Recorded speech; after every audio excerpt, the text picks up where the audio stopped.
So, Samir, sir, a very good evening, welcome, and thanks for agreeing to be on this platform with us.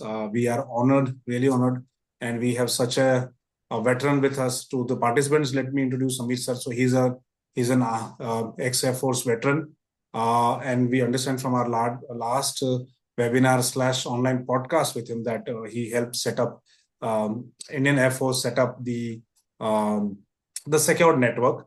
And it's an important time because we again hear about BSNL coming up. There's an announcement being made by the Honorable Prime Minister. So I could, those words were echoing in my ears from the previous discussion where you said that we have set up a secure network for Indian Air Force. Also, now that we hear that BSNL possibly is being revived, that was an announcement made, and which will offer us a secured network.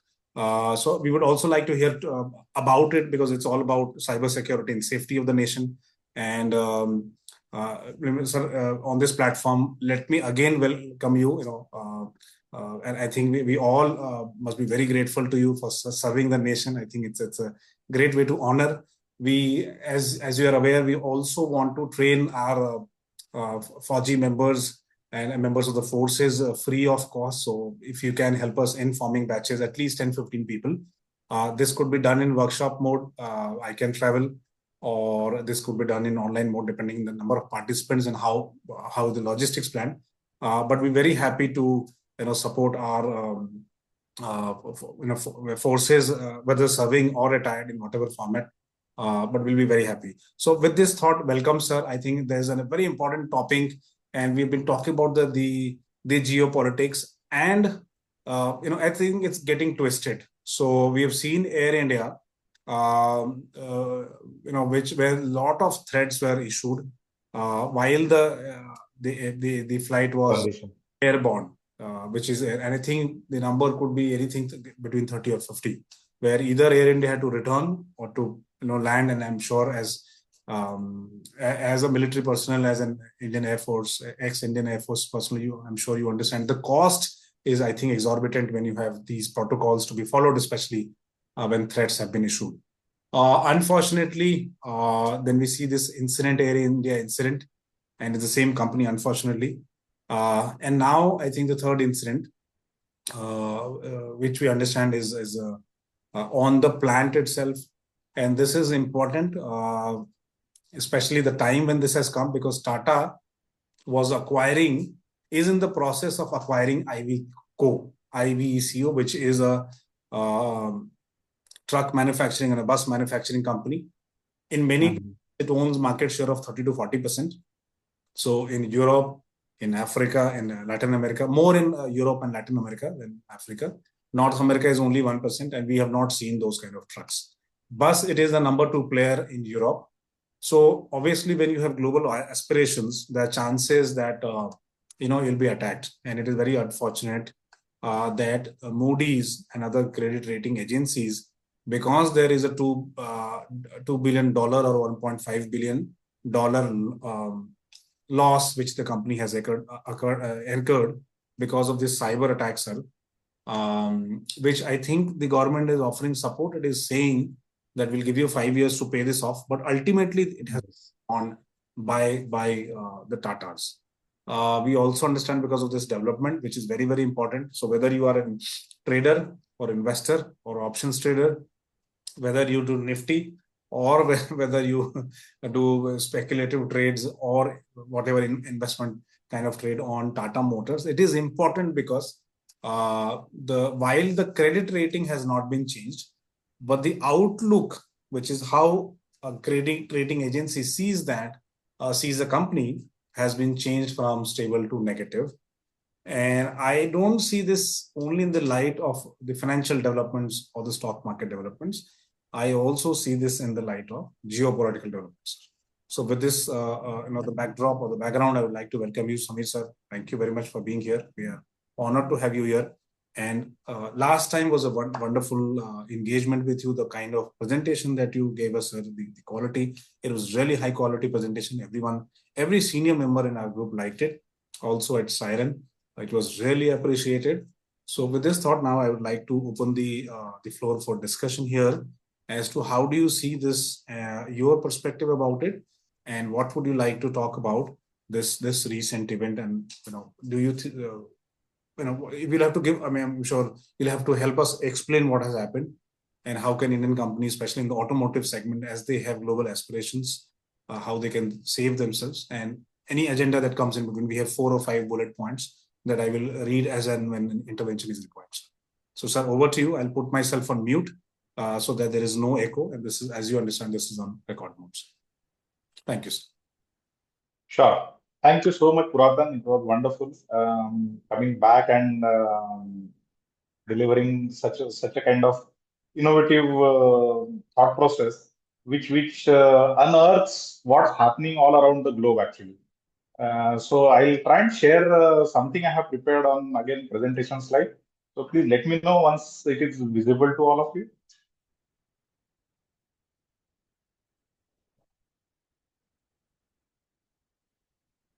I hope it is visible. Yeah, it says you have started sharing your screen. It is waiting for the content. We'll also confirm from the participants. Yes, sir. It is visible. Participants, dear participants, can you see Surendra sir? I think it is visible to you. Surendra sir is one of our very active, even Sakib Siddiqui is one of our very old students. Surendra ji is one of our very active participants. So he's the one who sends the snippet as to what is happening. Okay. Companies are coming up with the corporate actions, or which companies, right. When the IPOs are coming up. So he collects it, very actively, and then I think he puts a lot of efforts there. So yes, sir, it is visible. Please go ahead, sir. Okay, thank you so much.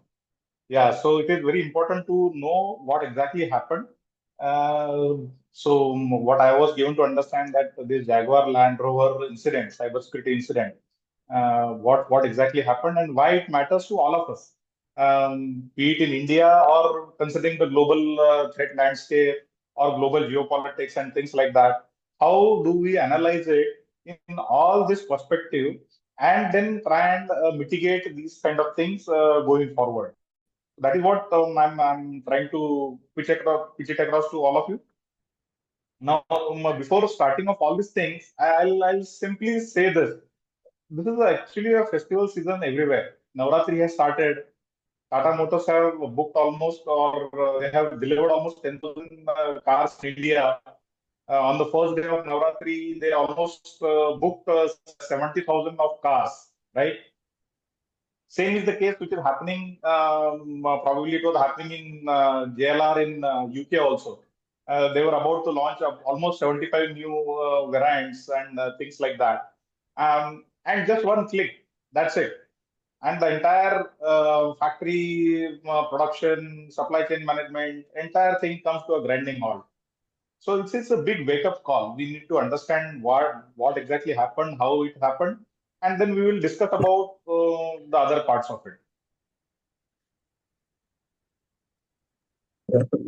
Yeah.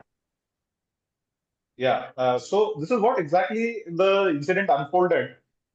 It's a manufacturing giant, as we all know. It's a subsidiary of Tata Motors now. The exact attack date was 31st of August 2025, when there was a complete shutdown of UK production lines. Now it's almost a month, and we are not sure whether it will start its production on 1st of October also. We are not very sure. How it basically impacted a lot of the production activities.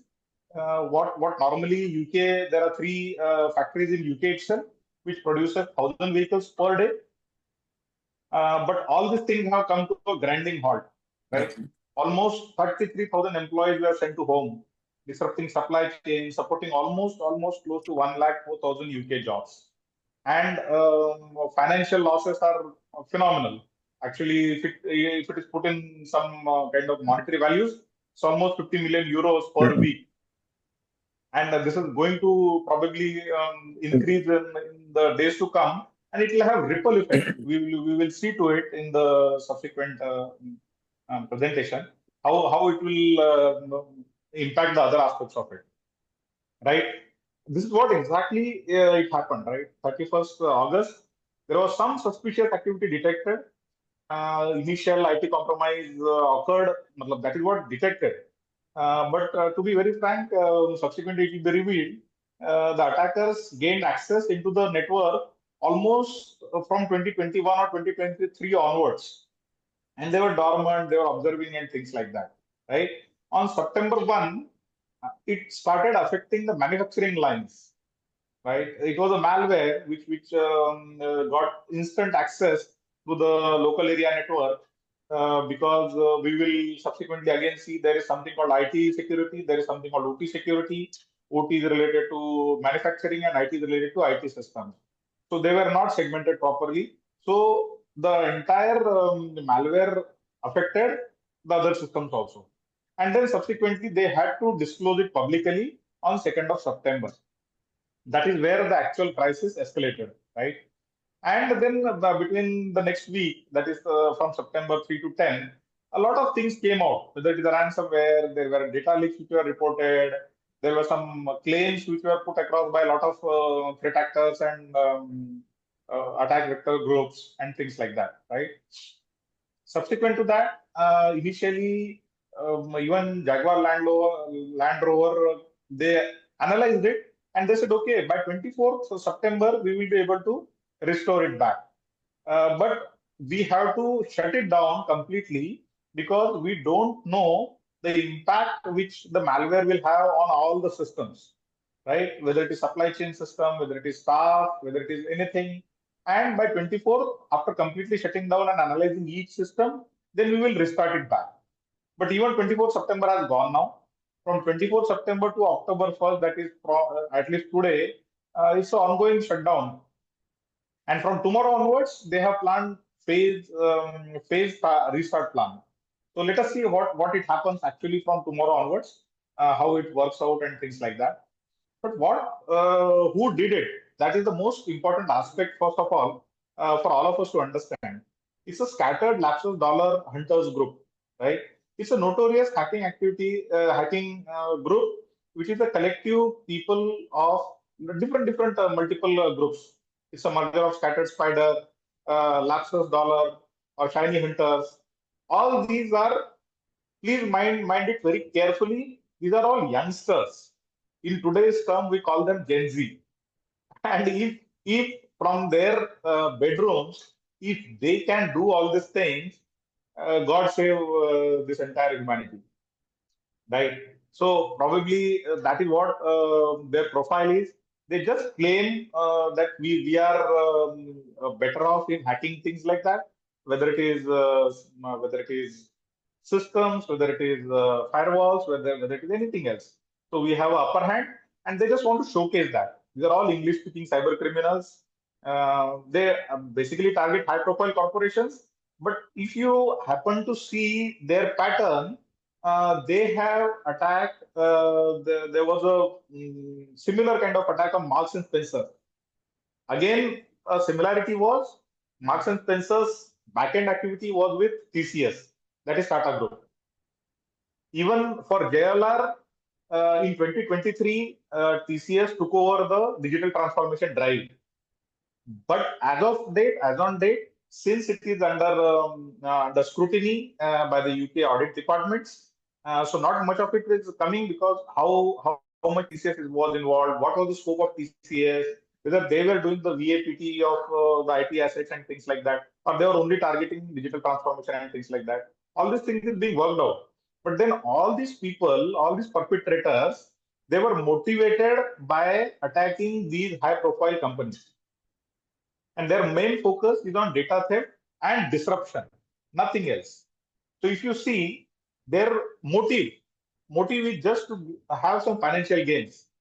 Initially, though, they said that there is ransomware available inside the network, but then not much of a ransomware claimed by these perpetrators. Okay, most of their motive was increasing their reputation as the hackers, influence, and peer capability. They want to demonstrate. They want to showcase amongst the hacker community that see any kind of big giant, whether it is in manufacturing, whether it is in consumer durables, whether it is anything, we have the capability to shut it down and bring it to our knees.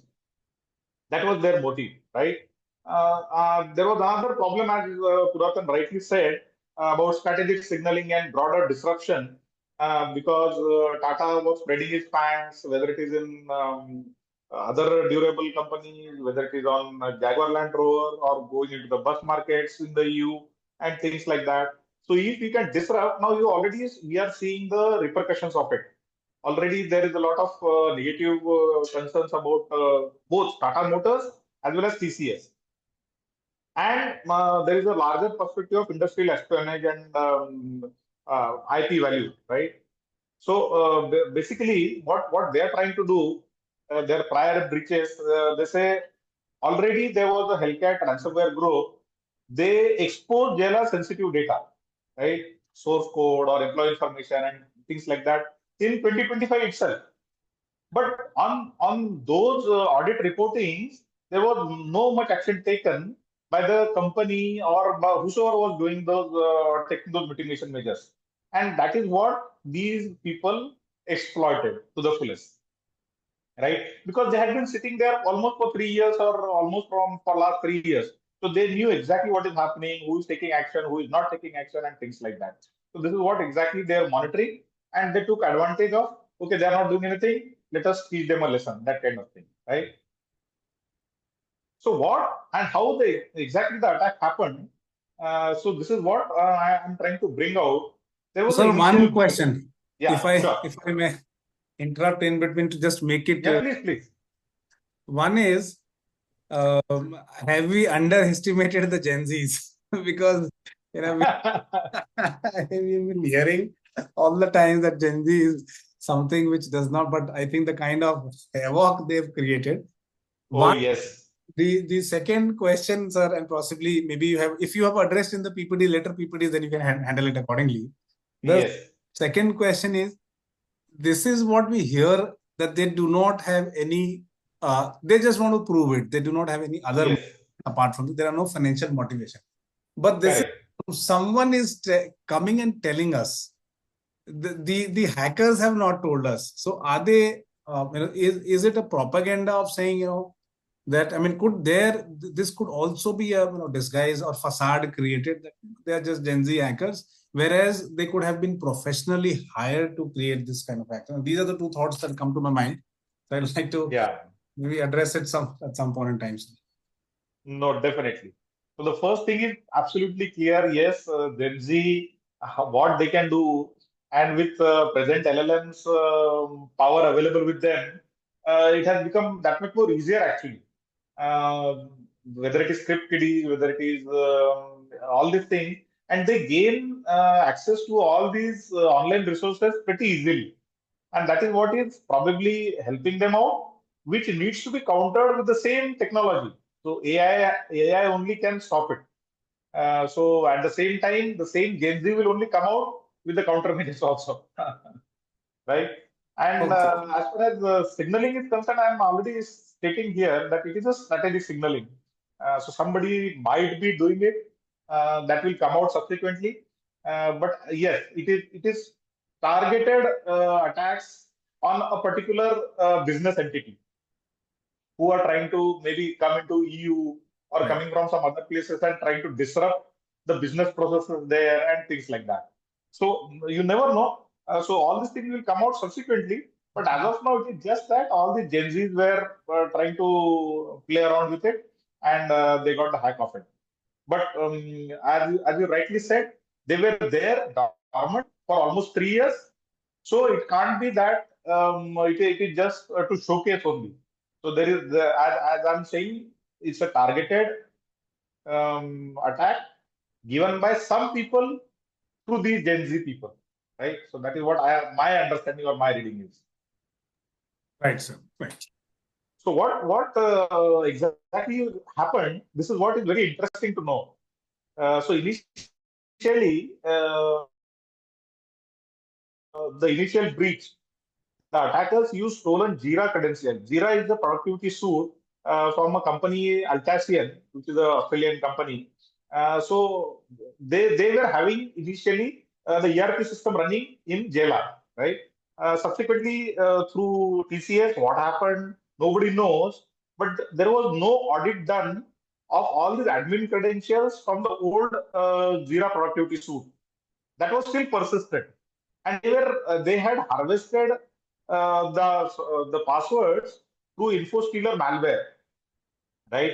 And they were sitting inside the network, inside the LAN, right? From 2023 onwards, probably with these Jira accounts. So they had gained access, then they escalated their privileges.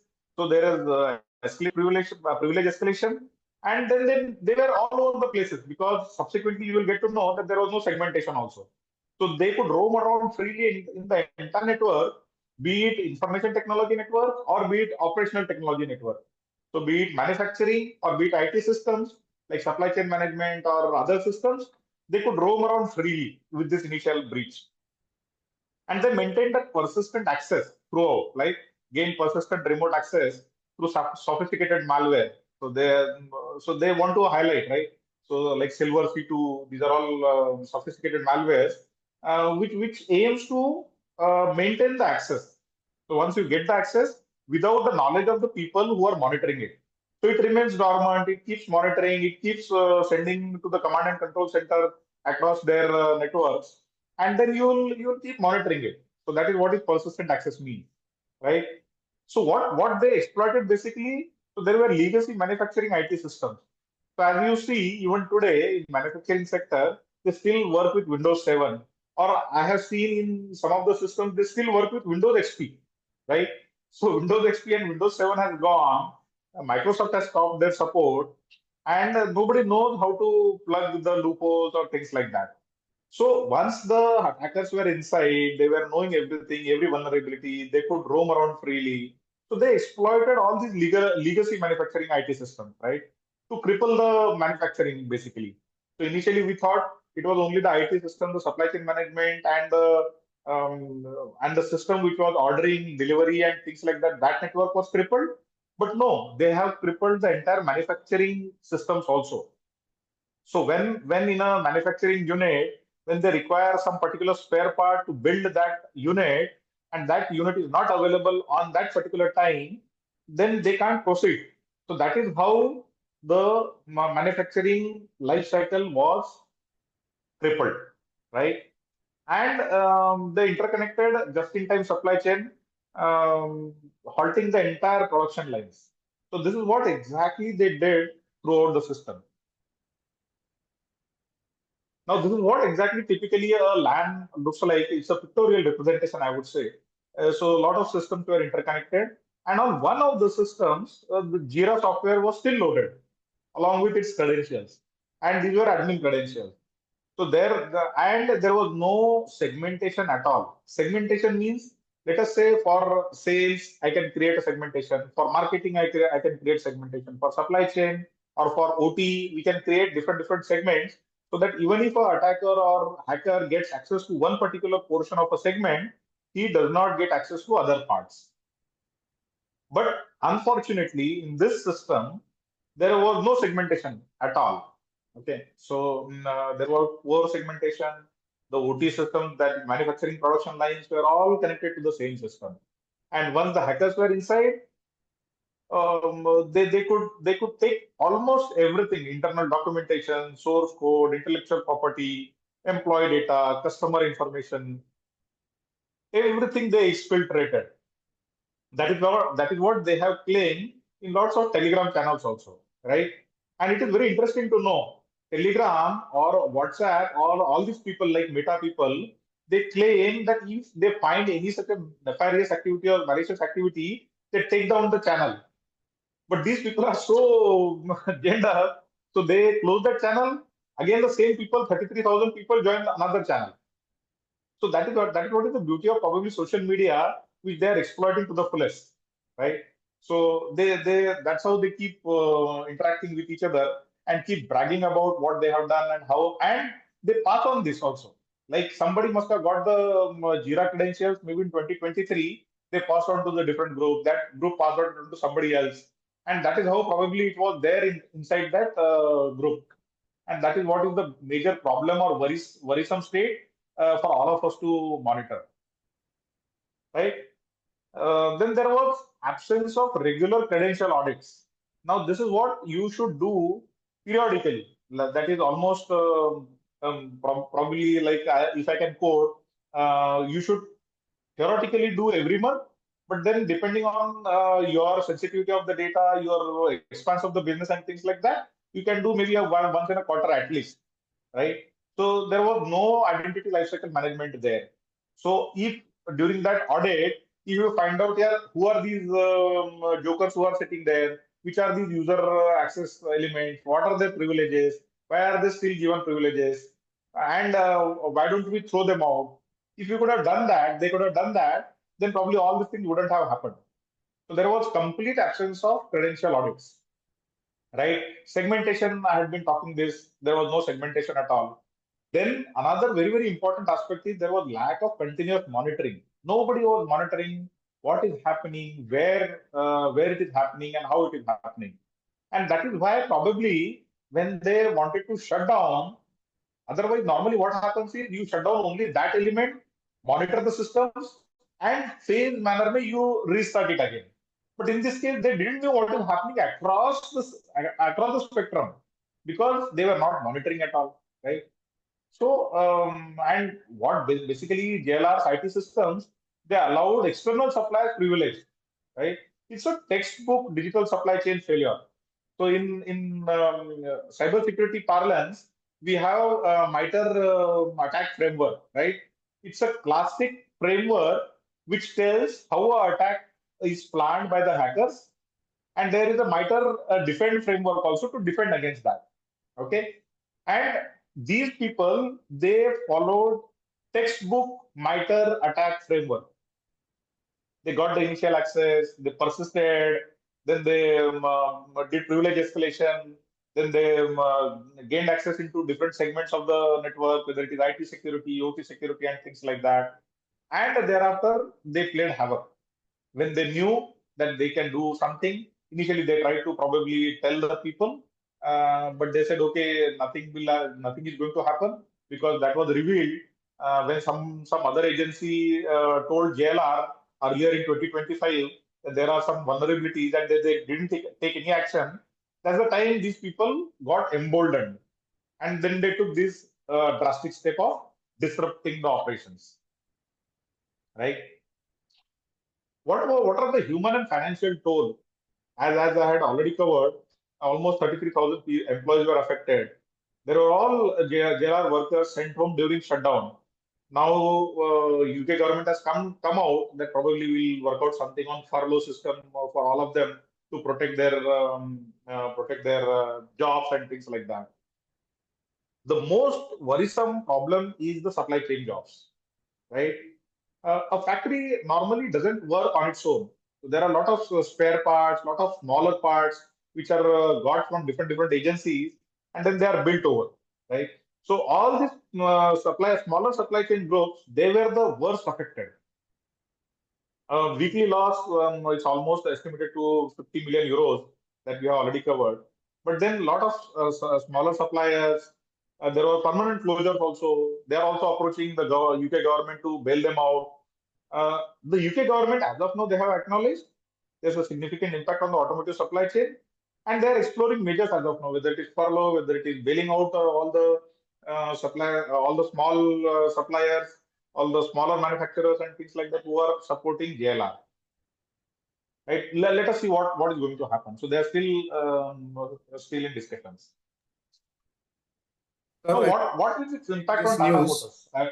I just want to break this news which I received from one of the participants.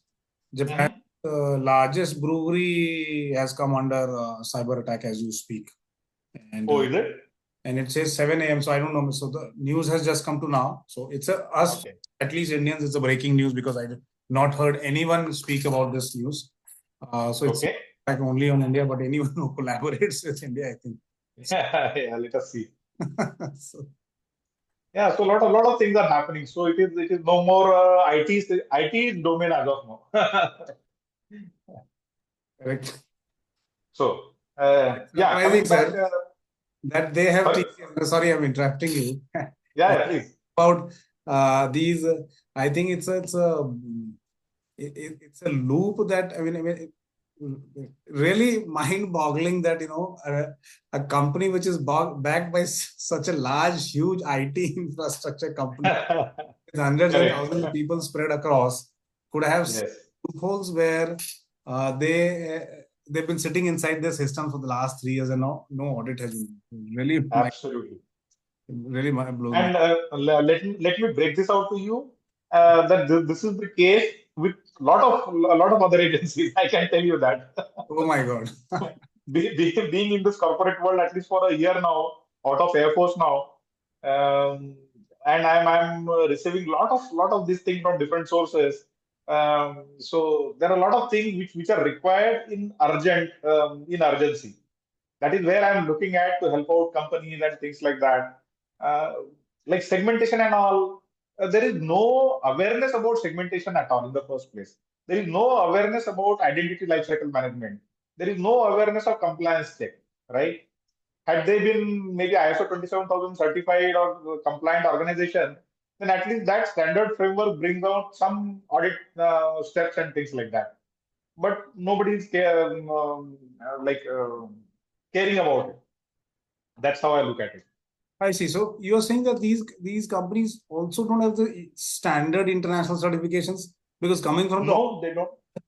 I Yes, think we had to chase suppliers to take their certifications, at least ISO 2016 or IATF, which, yes, because how will the customer visit your plant if you don't have these certifications in place? So I wonder how customers visit these IT companies, which could be of maybe mid-scale companies. It's really surprising, sir. But yeah. That is what is the major worry, and what is required is for all the larger companies or the companies who are affected, they must do risk profiling of all their supply chain operators. Whereas this is the least done thing by most of the people, right? absolutely, sir. So when I was interacting with some of the BFSI clients, what we have, like most of the clients, they are not at all aware as to in their ecosystem what all SaaS platforms are integrated. Like I have taken just note of one Jira software which was integrated with this. Like that, there are multiple SaaS platforms integrated, and people have done away with it. They don't even use it, but it is still operational in their network. Interesting, very interesting, sir. So Yeah. So am all these I? things are happening actually. Yeah. And so I don't know if I read it correctly recently.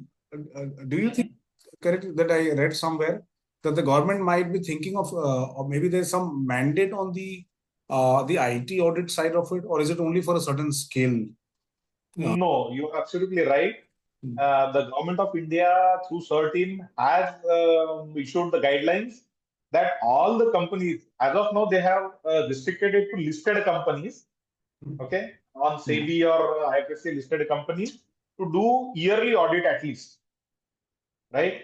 And for all other companies also which are not listed, they have given that at least you should do once in a year audit. Right. And the government is gearing up for meeting these kind of requirements. Okay. And through these audits, maybe some of the loopholes will come out, some of the vulnerabilities will come out, and then probably we need to work out. So as of now, there is a huge scarcity of CISOs, VCISOs, I would say, to understand the repercussions of it. Now that all these big things are happening and big giants are coming to a standstill, probably everybody will wake up now. Should wake up now, actually.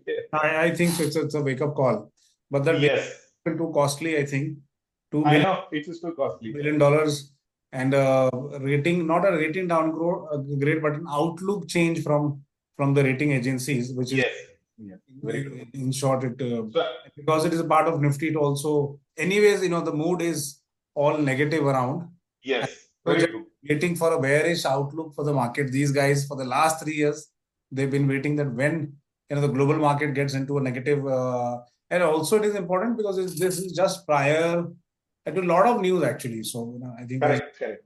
geopolitical news, economic news, RBI meetings tomorrow. So I think Yes, yes. I think someone needs to highlight this in the system that this is. Definitely, definitely. And I hope with this, all these things, it will happen. Like if you see in current this thing itself, Tata Motors share drop. So they had 1.8 billion of previous year's profit, but with this one instance, it is completely wiped out, right? I So will so mention definitely, Tata Motors. Sorry, sir. yeah. sorry, no, I've been teaching Tata Motors for the turnaround thing for the last couple of years. As all the ratios, all financial statement in all the turnaround. I am so sad to see that this I'll have. I mean, the case study will have a different flavor now. Yes, yes. And Yeah. cybersecurity has to be brought into the scheme of things, of the analysis. It's not only about financials and other parts of it. Correct. Correct. Absolutely. And definitely, there is a lot of brand and reputation loss, right? Yeah, exactly. That is what I was coming to. That a giant, remove the T. Yes. Still is a respectable giant, and it cannot say that the audits were not conducted. I think it will have military ramifications also, because the definitely problem is that it also impacts the life of the suppliers. Yeah, that is what when I'm covering the triple effect, it has got whether it is on production, revenue and profit, whether it is supply chain, whether it is brand ecosystem. Another major problem is regulatory and legal. That is where a lot of potential lawsuits will start coming now. As to now, already TCS is under scrutiny as to what was their scope of action and things like that, and why didn't you do this mitigation action? Why haven't you taken? Why didn't you deploy any auditor and things like that? All these things is going to happen, right? Okay. And God knows whether it is what kind of industrial espionage is happening, what product, what models are coming out, and how do we block them and things like that. So this is what is the entire ripple effect of this particular one attack, one cyber attack, right? Yeah, and I'm worried that designs. Yeah. That Tata spent so many billions of dollars to acquire JLR designs are gone now and belongs to maybe a small supplier sitting somewhere in some other country has access to Tata Motors JLR design actually. Absolutely. Yeah. And as of now, Tata Motors total revenue share from JLR is almost, I suppose, 72 to 79%, right? So it is a fair amount of a hit to whether it is Tata Motors and then in effect TCS also. God knows what is going to happen after the scrutiny, right? Correct. So for the seafood, sir, because what happens when your own design, because I know that initially when we share the design, it's a 2D design that we share. We do not even we do not receive the 2D design. It's a 3D. We don't 3D design. Only once you find an NDA, then you get the detailed 3D design with all the specification. One part I'm talking. True. And we have access to everything. I'm a little surprised. And now it is available on dark web or God knows where all. I don't know. That's what I'm saying, that anyone will be able to change the design and come up with their own car. Yes. There are too many similar looking JLRs, whichever model. So you don't know which one is the original JLR versus the. Correct. That also might be the worry of the management as to where all the designs have been spread out. Yes, you are right. So this is what I was coming to. Yeah, sorry. No, it's okay. So this is what I was coming to, the turning complexity into business consequences. So it will actually impact the operations, strategy. Then there are legal, regulatory, boardroom responsibilities which are going to be impacted, right?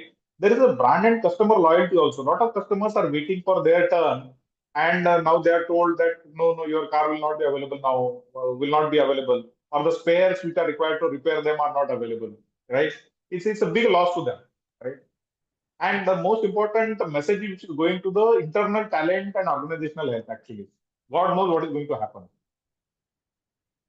So what exactly crippled them? This is what is the major crux. Right. They were working out with some agency for cyber insurance.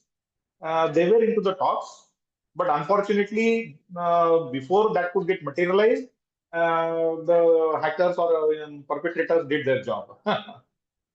So cyber insurance is a big thing right now, because I'm working on some other parts of the industry, whether it is BFSI, healthcare, or manufacturing industries, wherein people are not very sure about how to go about cyber insurance. Even the insurers or reinsurers, they are not aware as to what threats are going to come up. Are the companies prepared for it? And how do I charge them what premium? That is the biggest problem. And probably this is what took some time for TCS or for JLR to enter into a cyber insurance deal. And before that, this happened. So as of now, the entire burden will come onto the P&L of Tata Motors or JLR for that matter, right?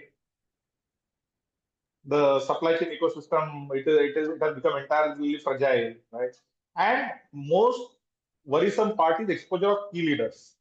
Now they have all the credentials of the top leaders of JLR. Now with that data, what they are going to do, God only knows, right? Again, as we said, that they were dormant for 3 years, and then after they unleashed their powers.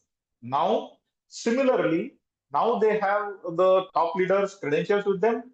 If they don't take any actions, what is going to happen? We don't know, right? So what I feel the boards should do now, first and the foremost is there is a direct board oversight obligation. There are a lot of things which are coming out. I was recently doing some work with some board engagement agencies, wherein they said no, cybersecurity is still not the board in the board meetings, right? And I said no, sir, you can't do that. Now it's a board oversight obligation. Otherwise, your business continuity will be affected. But it is yet to sink in. Probably with all these attacks, it will definitely going to sink in, right? Another important aspect is breach notification and transparency. On this score, I would give JLR and JLR full marks. What I would say, because they kept the entire ecosystem informed right from the day one. Otherwise, it is very difficult in such a testing times to inform the supply chain ecosystem, other relevant stakeholders, the government agencies, the customers, everybody. But they consistently notified every agency. They had been transparent about it, and they had shared everything with the government agencies who are doing the auditing and trying to help them contain the further damage, right? Then for the boards, right, what I said about cybersecurity, then there is a requirement of supply chain due diligence also. So probably that is not in the radar as of now of the board, but that is another area where the boards need to look into. And there is a potential for penalties or fine. So as of now, as per GDPR, which is applicable in UK, almost 4% of the global revenue loss if they find that their data is exfiltrated and taken out of EU. So if they find out, then over and above what losses they are already having, worth almost to 1.8 billion, they will have to shell out almost 4% of their global revenue to the EU for GDPR penalty. That is another thing which the boards must look into, right? So what JLR did, they are doing the That's a lot systematic of money, isn't it, sir? Yes, That's yes. So JLR is doing some things right, I would say. They initiated comprehensive forensic investigation with the UK National Cybersecurity Center, right? They prioritize restoration of parts, logistics, financial systems. Like there were a lot of payment backlogs, so they started clearing that payment backlog checklist with some manual systems and things like that, so as not to disturb the entire ecosystem. Then they started with security hardening. They collaborated with law enforcement and forensic experts to secure the systems before restart. And then probably, as of now, the date given is October 1st for resuming the operations. But we will see, because the enormity of the attack was humongous. Not only the 3 factories in UK, the other factories in Slovakia, China, India, all were affected, right? So there is a huge impact. So to find out the vulnerabilities, to find out the backdoors, to find out the issues which all these Gen Z people or the hackers must have left behind, and to recover from there, it's a Herculean task. So yeah. So what actually they must do is what strategic risk and business continuity. They must cyber attacks around critical infrastructure, as we have seen that they can halt the entire industry, right? Sorry? correct. No, I will not speak. You're absolutely right. Yeah. Yeah. So then there are a lot of supply chain aspects which dependencies needs to be identified, the risk needs to be identified, because whether it is a single SAP or a single CRM failure, it cripples down the entire supply chain. And then it's a more strategic decision making also, right?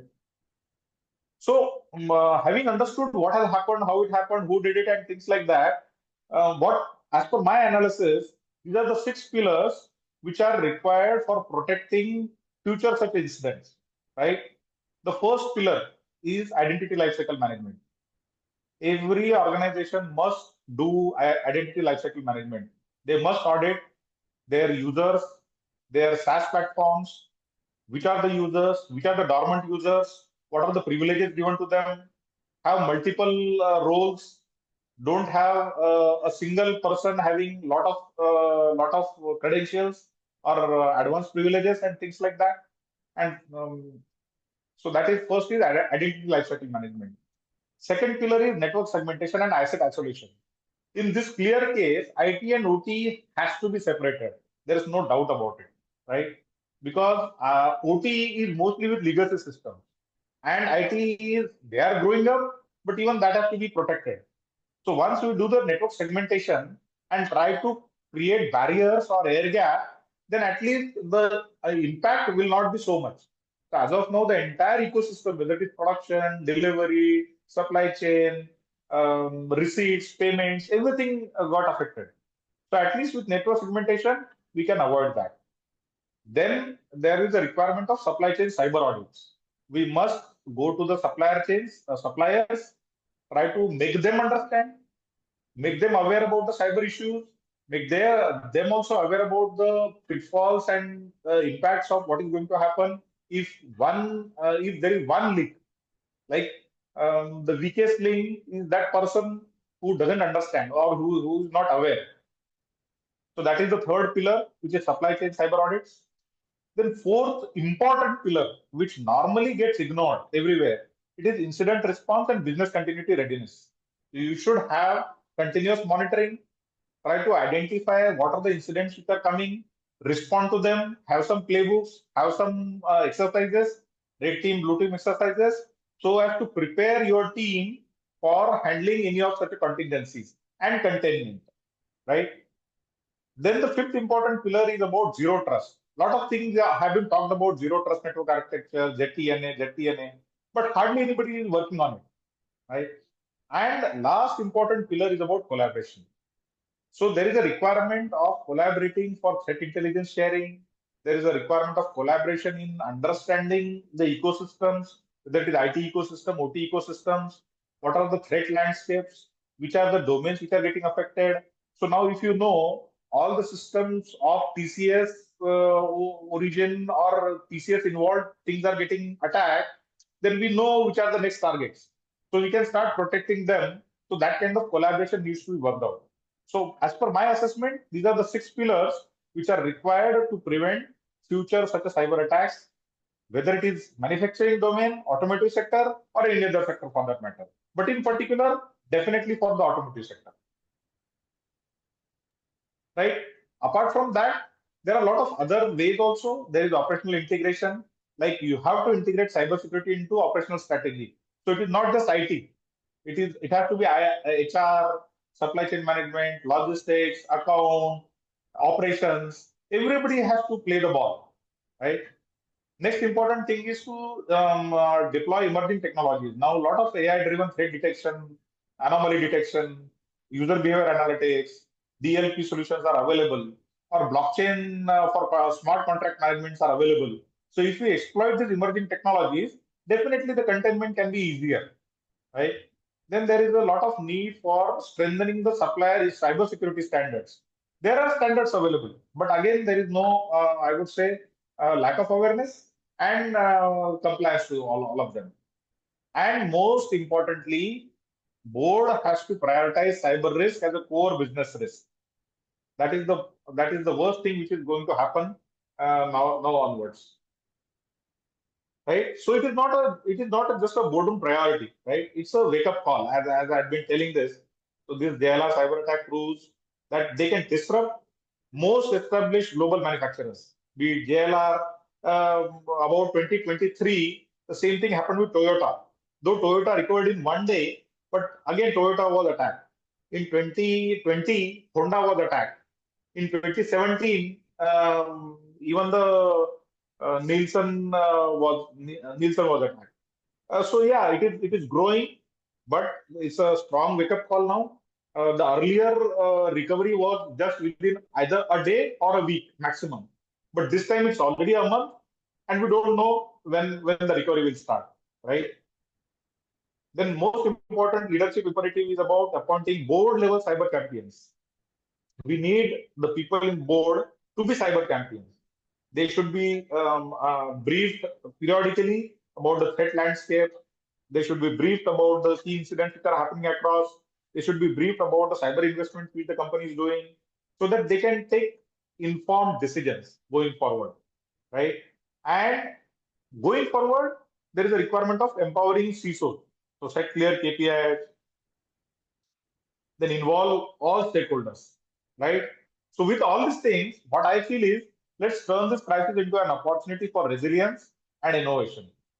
And as a last step, this is what a checklist which I could prepare from my own experience or exposure, which is for immediate board review at the next meeting. So probably this can be circulated across in the board review meeting. If they can answer these questions, then I suppose there will be some cyber resilience which can be built up in that particular company. Like, does the organization maintain continuously updated inventory, monitoring of supplier and third-party credentials? Are the IT and OT networks fully segmented, independently monitored? Does the board receive quarterly briefings? Is the CISO empowered? A lot of times it happens is there are no funds or there is no budget for cyber security, and then the CISO is crippled. Yeah, मुझे करना तो है, but I don't have the budget for doing it, right? So he has to be empowered. He has to be given requisite resources. Then has the company practiced? This is most important. Actual factory off, right? In the defense, we used to do that. We had a network completely resilient network, but then if that network goes down completely, how are we going to communicate? We used to practice that, right? Once in a quarter, once in a 6 months. So like that, there has to be factory off. So one particular day, switch off the factory and understand how you will run your business. If there is a ransomware incident, how you are going to react to it. So if you can do that periodically, I suppose a lot of things will get resolved. Then there is about insurance, legal and risk transfer strategy, which needs to be looked at. And finally, how often does the board review and challenge the business continuity and disaster recovery plans? So have they tried it out? Have they tested it out? So if these checklists can be circulated across and the board take action on it, I feel the most of the companies will become resilient to any of the cyber attacks in future. So that is what I had with me. If you're still left with some of the questions, maybe we can take them along. Certainly, sir. There is a question from, and we'll take it in a chronological order as it is come. One question from Surendra ji, which you have covered, but possibly he would like to hear it again. That whether the insurance that was there was it not sufficient enough to take care of the against the cyber attack, take care of the damages that have been caused. And Surendra ji, would you like to ask? There are a couple of questions that you have asked, so I will unmute you. Please go ahead. And we have sir here, so you can ask to Samir sir. Surendra ji, let me unmute you. I've sent you a request. Would you like so if I can understand correctly, there are two types of insurance any company can look into. First is against theft, fraud, and negligence and all other parts, wherein if the insider does something wrong, which is against the company policy, which is against the ethos or character of a company, and something happens, then the insurance is catered for covering that kind of aspect. But in kind of cyber, there is altogether different. Most of the companies are not geared up with cyber insurance. If the ransomware attacks or if there are some problems which are happening, plus it is evolving phase right now. Not people are still not sure because there are a lot of exclusions in the cyber insurance. Like if there is a vulnerability assessment done and if mitigation measures were not taken, then again the cyber insurance will not kick in. So these kind of things are there. So in this particular case, cyber insurance was not there only. So they were still working out with the agency to enter into a cyber insurance deal to cover all these problems. But unfortunately, before that deal could be made, this perpetrators attacked on their system. So as of now, there is nothing going to be in the domain of cyber insurance. It has to be completely on the P&L of JLR. I think there's one also. Surendraji has asked whether one is which I think we have already discussed that when it was supported by large IT company like TCS. So it comes as a surprise to all of us, I think, is what we would say. Yes. Only the board would know through I think I'm sure they're doing their internal investigation also. Yes. Why this could not be tracked earlier, I'm sure. So let's wait. Yeah, they must be doing their internal investigation and things like that. So, and since it is under scrutiny right now, so not much of the things are coming out as to what was the scope of TCS in digital transformation and things like that. So let us see. We'll wait and watch for that to happen. Another question is very important. Is that a risk for smaller organizations, and especially for government organizations? Does it put data under a lot of risk, because this can happen to any organization, and yes. So and especially for smaller organizations. So I think, what do you think, sir, your opinion regarding this question? Absolutely. So a lot of MSMEs, SMEs. Now most of the things are getting digital, right? People are coming on board. The entire ecosystem is coming online. The moment they come online, they become the first target of any script kiddie. They want to look at all the vulnerabilities which are easy targets for them, and they start attacking them. So, example for doing all these things, if anybody knows about it, you just create a virtual machine on cloud and keep it open, right? Don't install anything onto that virtual machine. You just launch a virtual machine, install the operating system, and leave it like that. Within seconds, you will find attacks onto that particular virtual machine. That is the kind of hackers and people, they are crawling actually any system which is coming online, they want to attack. So be it small organization, big organization, or government organization. I was part of government organization almost for 28 years. And we have faced almost APTs and whatnot, lots of threats from adversaries. There are state actors, there are a lot of problems. Geopolitics is involved, a lot of other aspects are involved. But yes, nobody is spared from all these aspects. So whether it is small organization, large organization, it is just a question when. And unless otherwise you take steps to protect yourself, you are going to be attacked. As simple as that. Be it you as an individual also, I keep telling people, no, if you don't take action and protect yourself, like I keep telling you, have to keep hard passwords. You have to separate your mobile number for financial transactions and social media. So if I don't do this, I will be under attack. Similarly, that is powerful statement, I think. Sorry. Social media, yes. Mobile numbers, financial transaction, mobile numbers need to be kept separate, I think. Yes. Social media is a prime target, right? That is, you take it WhatsApp, Telegram, Discord, TikTok, anything. And lots of people are trying them. There are a lot of social engineering attacks, spear phishing attack, targeted phishing attacks, and they then exfiltrate the entire information.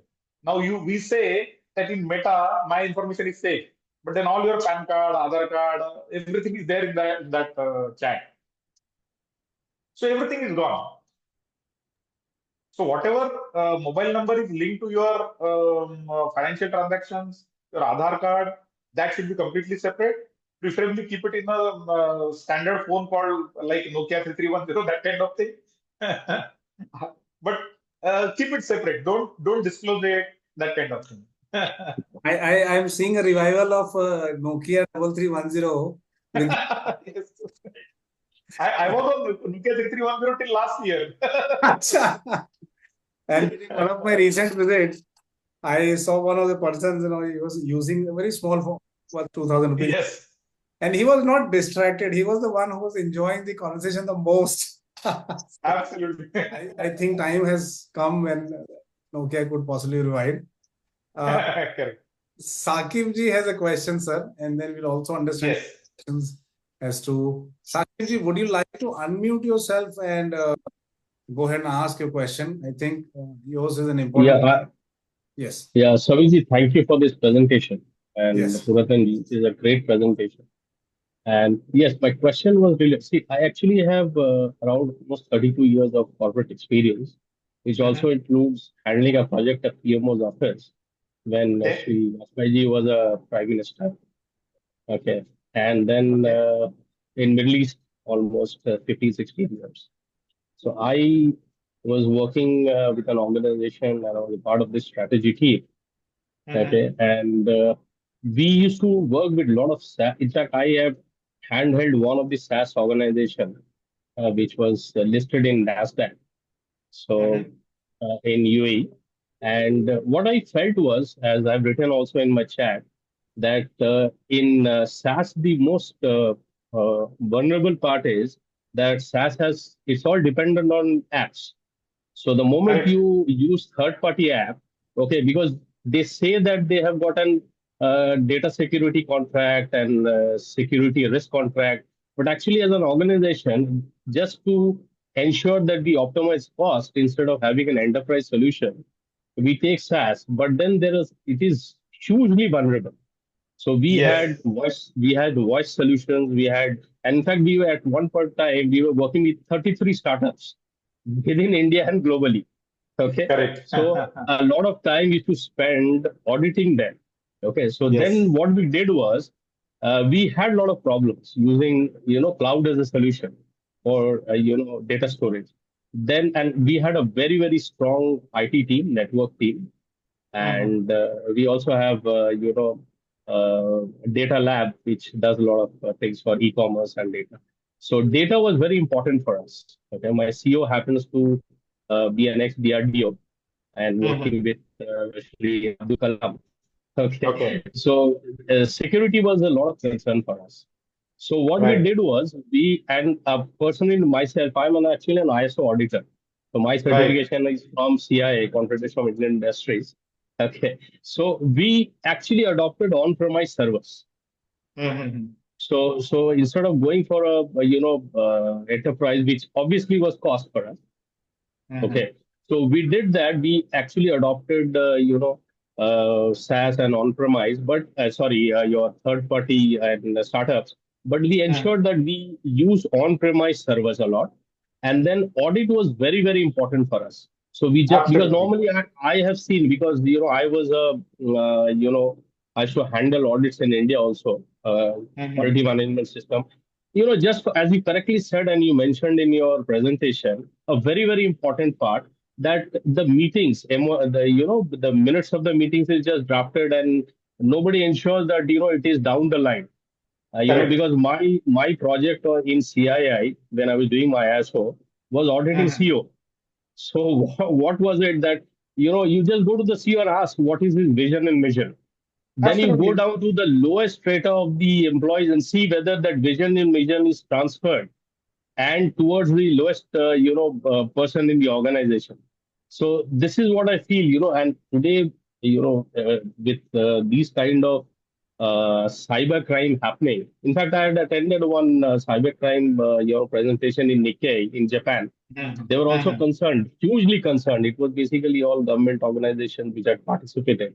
But trust me, the kind of presentation which you had given me, Samirji, it's extraordinary. Thank you And a so lot much. of learning. I actually revisited my days, when I did my certification and then these applications which we did in the organization. Purantaji, thank you so much, Puratanji, for organizing this. And we look forward to a lot of sessions like this. So thank you very much. Yes, and please, Thank you. Thank you so especially much. when you see the name, Samir sir, because his sessions Yeah. are packed. And thank you, Samir, Yeah. for an engaging discussion, for keeping us engaged also. I think these are relevant. And We encourage you to participate as much as you can with us. Puratanji, just one more thing. Can we get this presentation which has been, given by Samir? Recording is available. Presentation, proprietary materials, I don't know. But recording is available. And if you need any consulting work from, I think Samir sir will be flooded. No, So, because You're I'm most actually a welcome. part. Why I'm asking this? Because it'll be a great service. I'm part of a very experienced and professional in UAE. They're all head of organizations. So if we can Okay. save some of the organizations, that's my only concern, Samirji. But Absolutely anyway, correct. Yeah, absolutely. I'll share your profile with my group there, so that yes. yeah, they can also get in touch and get benefited. I'm sure everyone will get benefited. Thank you. Definitely, that is what is the aim, and I thank Puratan for that. Sure. Coming from all this background with all this exposure, if I can save maybe somebody, it will be worthwhile for me also. Yeah, yeah, absolutely. I'm sure. Thank you, sir. Definitely. Thank you. So I'll just check with Samir sir. If he's comfortable, then we'll share with you. Sure. It's Yeah. Yes. any more questions that we have? Sakib ji, you answered. Surendra ji, such an important topic. I think people are just waiting to be hacked before. So one simple. Yeah, that is there. Yeah. So I met a small organization. It is preparing, not very large, locally based, about 200 odd crores. They don't have a single IT person. Everything is on Linux. That founder is himself is a hands-on IT guy. So he Okay. engineering. Then he runs the business, his family business, but also manages the IT infrastructure himself. Does not spend a single penny on any American CD drive and pen drives and installations. What I meant. Right. Do you think he is safe just because he's operating on Linux platforms, open source platforms? Does that, because somehow people have this, after interacting with him, we started migrating to Linux. But is Linux, the operating system, the only thing? I mean, apart from the passwords and all, we understand that's a whole different ball game. But the infrastructure is concerned, if you move to Linux, does it? Yeah. First of all, let me clarify that very clearly. See, it is based on numbers, statistics. We are all, you are in finances and I'm in data science and things like that. Okay. The sheer number of Windows systems available for hacking makes it a prime target. Okay. Linux machines are relatively very less, and that is why there are not much of people who target them. Notwithstanding that, if you are still on Linux, definitely you are safer. But then that Linux system also is to be hardened. That is what is the biggest plus point of Linux or any Linux flavor, whether it is Fedora, whether it is you go with Red Hat, or whether you go with any other flavor of Linux. It can be customized and hardened based on your requirements. Whereas you can't do that in Windows or Mac, or for that matter, any of the Apple and other things, right? So Linux that way is comparatively safer, but then you have to take all those precautions, harden the system, and prevent attacks from different agencies. Like segmentation is again relevant there, right? So if your network is not segmented, and if they gain access to your network, so whether it is Linux machine or Windows machine, it really doesn't matter to the hacker. So if there are different kind of sales, marketing, or different departments, they must be segmented out. So there are some good kind of rule books, I would say, hardening methodologies or mitigation measures. If we implement them, then Linux is definitely much safer bet. I'd put it this way. Okay, I think so. That partly solves the problem. Maybe Yes. reduces the chances of attack, but it needs to be hard. And I think. But then most of the hackers, I'll still put it, most of the hackers or most of the people who are into this kind of business, they love command line or command line operations, which is prevalent in Linux. So they are pretty much jailed up on Linux or command line operating systems, but then they don't find it enough target. Like in this case, they want to brag it about. Now, इसको brag करने से क्या ही मिलेगा उनको? That kind of. हाँ, एक single बंदा जो ऑलरेडी गरीब था उसको गरीब कर दिया, उसे क्या मिलेगा? Like there is a misnomer I keep telling, no? कि इंडिया के systems hack क्यों नहीं होते? Because people don't find any security in them. So they यार security नहीं है तो hack करके क्या फायदा? वो तो यूजर ने खुद से हैक कर रखा है sir. So yeah, it's something like that. Hack by the So, user. but on the lighter side, I will put it this way that any system needs to be hardened properly. All the loopholes needs to be plugged. All the ports needs to be closed. All the unused ports to be shut. If you take those precautions, you're not going to be affected. Okay, understood. So I think, sir, and I think we have been discussing about I think it needs better preparedness in terms of workshops, training requirements, training modules, plug-in modules in various colleges. I think this is going to be the next the syllabus or the course or the program that you possibly one should. I think this should be fundamental to anyone's training. Absolutely. The language, ABCD or English or Hindi or Marathi or whatever or Gujarati, I think that this should be plugged into the print because survival would become difficult. Yes. Plugged into a system, everything would be controlled, including cars, maybe your AC, fridges, water taps, water filters. I think that's coming. So I think that this requires. So absolutely. I think, and just wanted to announce to the crowd that Samir has suggested. In fact, it's the other way around because I am the one. I have been contemplating, but I feel blessed that Samir sir asked that if we can start some courses around it. We are very I think we should launch technical courses around these programs. We should do workshops. I'd be very happy to conduct programs across India. Maybe to start with from Maharashtra, with the kind of college connects we have, and then take it to the next level. I think this itself is an institution in itself. Let's not call it a program. I think it's from a workshop model, it goes to an institution level. Very serious about it. So hopefully you will see us conducting programs around these. I'm very happy that today one of the most senior members, Pankaj ji, has joined in. Pankaj Sodhia is there. He was earlier at ABB, a top leadership. Pankaj, we have. Hello, good evening, everyone. Good evening. Hello, good evening, sir. कहाँ है आजकल? बस मैं just अभी actually मैं घर land किया और मैसेज देखा तो अभी आपका मैसेज देखा तुरंत मैंने लॉगिन किया. अच्छा तो रिकॉर्डिंग आपको दे दी जाएगी. कौन सी कंपनी, थोड़ा ब्रीफ प्रोफाइल बता दीजिए. Currently I am working with Neptune India Limited. They are into electrical, based at Noida. Okay, great. So senior leadership है on the sales and development side, on the strategy side also, and so seeking sir, we have lot of talent, and these webinars and seminars, rather podcasts, bind us all together. They bring us all together, and I'm sure और भी चीजें करेंगे.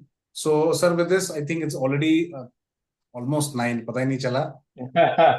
9 बोल दो तो वो भी safe हो, ठीक है. If it's okay, I'll share my LinkedIn profile in the chat. Please, sir. Absolutely. You must. In fact, you can. You've shared. You can show them your screen also. If you'd like to share any other information, people would love to connect with you. I think that's the whole. Most welcome. Whether it is this kind of things, I'm there to help. These kind of measures which are required for becoming cyber resilient, I keep calling. Or I'm on the mission to create self-healing systems. I keep telling my team that we need to create self-healing systems, whether it is network, whether it is operations, whether it is anything. The technology is there. It should detect automatically. It should repair automatically. And then we should get to know and we should learn from it. Absolutely. So with the mission, I am also working. So I'll be happy to maybe collaborate and coordinate with anybody who can take it forward like that. And Rajneesh ji is there. He's thanking us. Rajneesh sir, he's a senior leadership within a listed bank. So he's on the banking side of it. Very senior, part of the very senior leadership. So I think we have people here. We look forward to conducting these workshops also. You can approach sir directly also. You can connect with him if you like to conduct some programs, you can write to us also. And we are thinking of launching some programs jointly. So hopefully in some time once we plan to do that. So thank you, sir. Thank you for being here and thank you for all the efforts. Absolutely my pleasure. Yes, and absolutely, sir. And we look forward to conduct more such webinars with you. I think it was an eye opener. Your presentations, there is a demand for it. Thank you so much. Thanks, people are already asking. So thank you, sir. We'll connect again, and I'll send you these recordings on the transcript. Thank you very much. Sure. Thanks a lot. Bye. Thank you all. Thank you, everyone. Have a good day. Thank you, sir.